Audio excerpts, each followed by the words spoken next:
Selamat sore dan selamat datang kembali di Ruang Mari Belajar. Sore hari ini kita akan mempelajari materi bahasa Inggris dengan judul Verbs.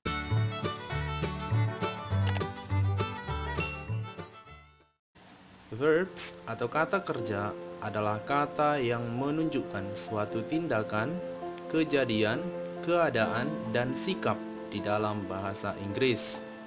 Contohnya, cry, menangis, become, menjadi, agree, setuju. Itu contoh-contoh dari verbs atau kata kerja.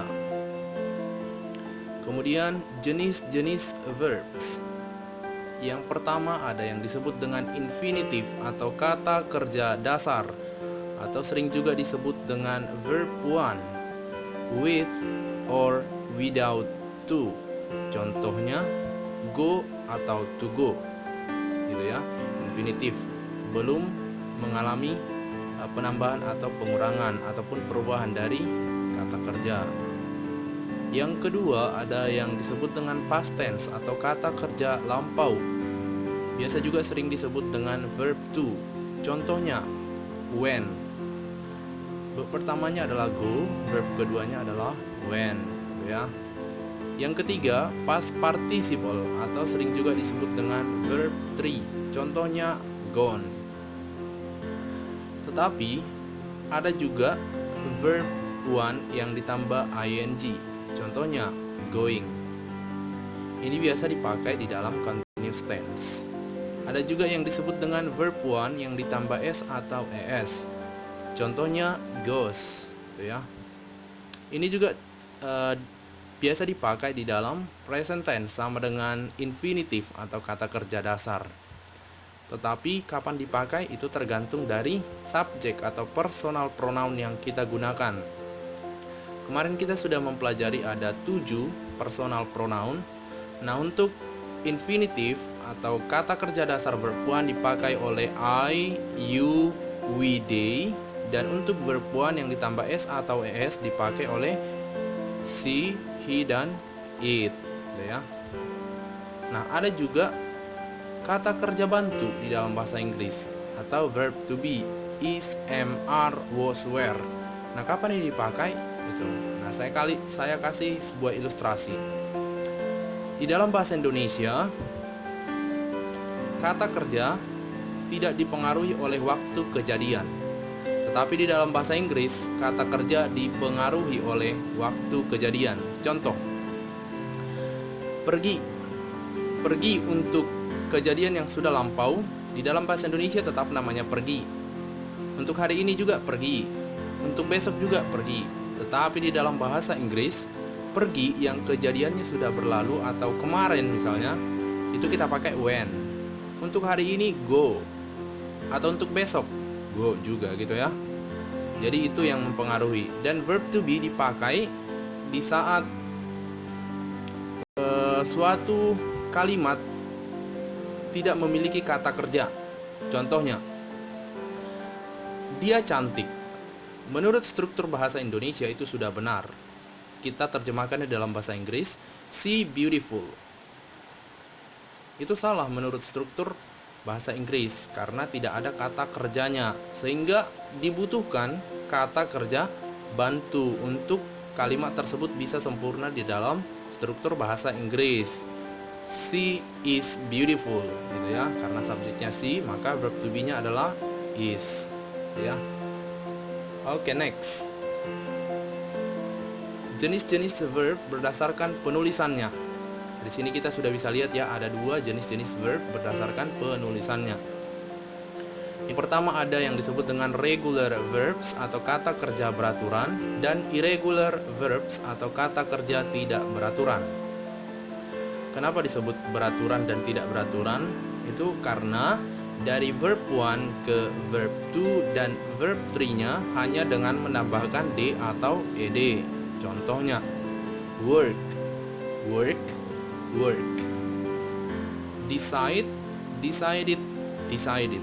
Hanya menambahkan d atau ed, itu ya, dari verb one ke verb two dan verb three-nya.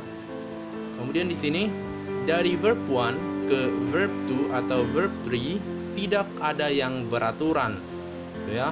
Contohnya, bernyanyi, sing, sang, sang. Verb 1, verb 2, dan verb 3-nya tidak ada yang beraturan. Eat, ate, eaten. Write, wrote, written. Itu ya. Dan masih banyak contoh-contoh lainnya sebenarnya. Nah, kenapa kita mempelajari verb di dalam bahasa Inggris? Kita lihat penerapannya.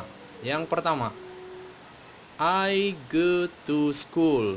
Saya pergi ke sekolah, dengan pergi sebagai verb, gitu ya. Yang kedua, the baby cries loudly. Cries sebagai verb. Kenapa cries? Kenapa bukan cry? Karena subjeknya adalah the baby, maka bisa kita gantikan dengan personal pronoun she, he, atau it kalau belum diketahui jenis kelaminnya ya. Yang ketiga, she is singing a song. Di sini yang kita pakai adalah verb 1 yang ditambah ing, yaitu singing sebagai kata kerja utamanya atau main verb. Keempat, Joko is an air traffic controller. Joko adalah seorang pemandu lalu lintas penerbangan. Is di situ sebagai main verb karena tidak ada main verb yang lain, sehingga dibutuhkan verb to be sebagai main verb. Itu bedanya dengan nomor 3. Di nomor 3, is bukan sebagai main verb, melainkan sebagai auxiliary verb. Apalagi bedanya auxiliary verb dengan main verb dengan verb to be? Oke, mungkin next time kita akan bahas ya.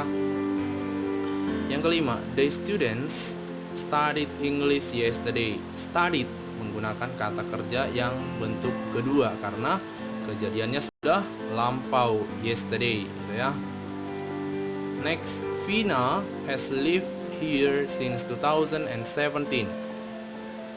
Live bentuk ketiga ya. Yang ketujuh, my friend has much money. Has di situ sebagai main verb. Bedanya dengan nomor 6, has di nomor 6 merupakan auxiliary verb, sedangkan di nomor 7 has sebagai main verb. Itu ya. Itu contoh-contoh penggunaan dari kata kerja di dalam bahasa Inggris. Mungkin dengan penjelasan yang sangat singkat itu teman-teman sudah memahami apa yang dinamakan dengan verb di dalam bahasa Inggris dan penggunaannya ya. So, untuk mengukur pemahaman Anda, sejauh mana pemahaman Anda akan verb atau akan materi yang kita pelajari hari ini, saya berikan sebuah exercise. Temukanlah verb pada teks di bawah ini. Temukan verb. Jadi, temukanlah kata-kata kerja yang ada di teks di bawah ini. While crossing the wooden bridge, the dog looked down into the river. There, he saw his own reflection. The foolish dog mistook it for another dog. There is another dog in the water with bone in its mouth, he thought. Greedy as he was, he thought, how nice it would be to snatch that bit of bone as well. Then, I will have 2 bones. Nah, temukanlah verb pada teks tersebut dan jangan lupa cantumkan jawaban Anda pada kolom komentar, itu ya.